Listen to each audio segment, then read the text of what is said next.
Hi friends, welcome back to our channel Sonia's Kitchen. ഇപ്പോൾ ഞാൻ ഉണ്ടാക്കാനായിട്ട് പോകുന്നത് മഷ്റൂം മസാലയാണ്. അപ്പോൾ അതിനായിട്ട് 200 ഗ്രാം മഷ്റൂം ആണ് എടുത്തിരിക്കുന്നത്. അത് ഞാൻ ഒരു അല്പം മഞ്ഞൾ വെള്ളത്തിൽ ഇട്ട് വെച്ചതാണ്. അപ്പോൾ നമ്മൾ കടയിൽ നിന്ന് മേടിക്കുന്ന ആയതുകൊണ്ട് തന്നെ നമ്മൾ ഒരു ഉപ്പിട്ടും അതുപോലെ മഞ്ഞൾപ്പൊടി ഒക്കെ ഇട്ട് നമ്മൾ സാധാരണ വെജിറ്റബിൾസ് എല്ലാം കഴുകി എടുക്കാറുണ്ട്. അതുപോലെ തന്നെ ഞാൻ ഇത് ഒന്ന് കഴുകാനായിട്ട് ഇട്ടിരിക്കുന്നതാണ്. അപ്പോൾ ഈ കറിക്കായിട്ട് വേണ്ടത് 1/4 സ്പൂൺ ജീരകം, ഒരു ചെറിയ കഷ്ണം കറുവാപ്പട്ട, cashew nut, 2 ടൊമാറ്റോ, അല്പം ഓയിൽ, ഒരു സവാള, ആവശ്യത്തിനുള്ള ഉപ്പ്, മസാലകൾ ഞാനിവിടെ എടുത്തിരിക്കുന്നത് 1/4 സ്പൂൺ മഞ്ഞൾപ്പൊടി, 1/2 സ്പൂൺ മല്ലിപ്പൊടി, 1 സ്പൂൺ മുളക് പൊടി, 1/2 spoon garam masala, 1/2 spoon ginger garlic paste, ഒരല്പം കസ്തൂരി മേത്തി. അപ്പോൾ ഇത്രയും സാധനങ്ങളാണ് ഈ മസാലക്കറിക്കായിട്ട് വേണ്ടത്. പിന്നെ ഇത് ഉണ്ടാക്കാനായിട്ട് തുടങ്ങാം. ഈ ചൂടായ പാനിലേക്ക് ഈ കറുവാപ്പട്ട ചേർത്ത് കൊടുക്കാം. അതിലേക്ക് ഈ ജീരകവും കൂടി ഇട്ട് കൊടുക്കാം. നല്ല ജീരകമാണ് ചേർക്കുന്നത്. ഈ സവാള വഴറ്റാനുള്ളതും കൂടി ഇട്ട് കൊടുക്കാം.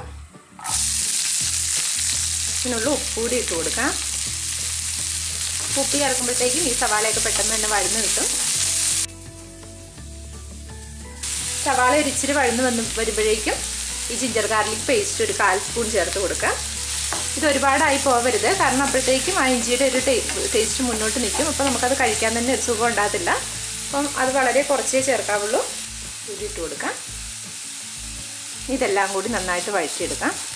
അപ്പോൾ ഇത് ഈ വഴന്ന് വരുന്ന സമയത്ത് ആ 2 ടൊമാറ്റോയും കാഷ്യൂ നട്ടും കൂടി അരച്ചെടുക്കണം. 10 കാഷ്യൂ നട്ടായിരുന്നു ഞാൻ വെള്ളത്തിലിട്ട് വെച്ചിരുന്നത്, കാരണം അത് അരയ്ക്കാൻ എളുപ്പത്തിനാണ് വെള്ളത്തിലിട്ടിരുന്നത്. അപ്പം അങ്ങനെ വെള്ളത്തിലിടുമ്പോഴത്തേക്കും അത് പെട്ടെന്ന് തന്നെ അരിഞ്ഞ് കിട്ടും.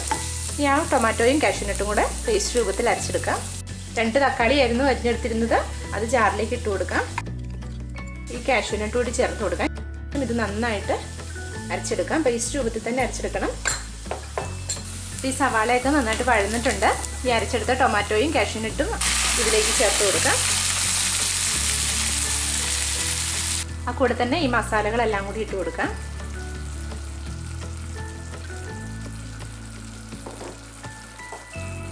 ഇതൊക്കെ ഒന്നുകൂടി ഒന്ന് വെന്ത് വരണം.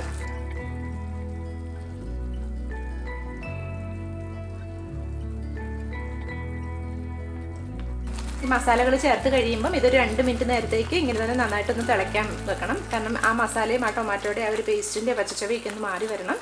നന്നായിട്ട് 2 മിനിറ്റ് തിളച്ച് കഴിയുമ്പോഴേക്കും നമ്മൾ കഴുകി വാരി വെച്ചിരിക്കുന്ന മഷ്റൂം ഇതിലേക്ക് ചേർത്ത് കൊടുക്കാം.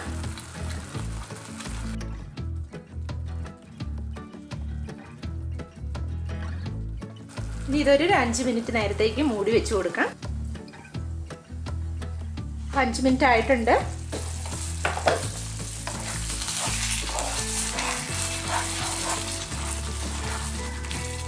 ഈ കറിയിലേക്ക് കസ്തൂരി മേത്തി കൂടി ചേർത്ത് കൊടുക്കാം. അതൊന്ന് കയ്യിൽ തന്നെ വെച്ച് ഒന്ന് തിരുമ്മിയതിന് ശേഷം ഇതിലേക്ക് ഇട്ട് കൊടുക്കാം. ഇനി ഒന്നുകൂടി ഇളക്കിയതിന് ശേഷം ഫ്ലെയിം ഓഫ് ചെയ്ത് സെർവിങ് പ്ലേറ്റിലേക്ക് മാറ്റാം.